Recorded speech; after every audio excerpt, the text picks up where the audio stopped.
Habár azok a felvillanások más, mint ami itt van.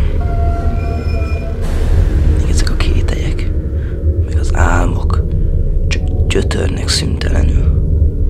Minden óriási körülöttem is fényes, csomó alak, kiáltás, és felébredek. Ez lenne az, ami nem itt van.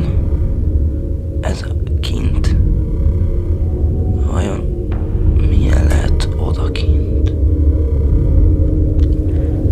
Hideg van. Miért nem engednek el? Engednek el. Kik ezek? Arcokat sosem látni. Benyitnak. Kérdeznék. Üvöltenék. De nem jön ki hang a torkomon. Kik ezek? Mindenként tűdöfnek belém.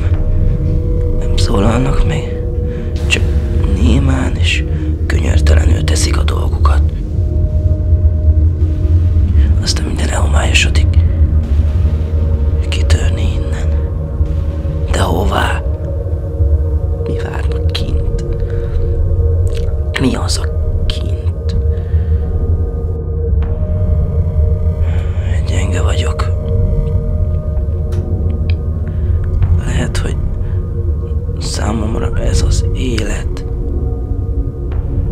Olykor belenyugszom. Máskor megőrít. Ki vagyok én? Ki vagyok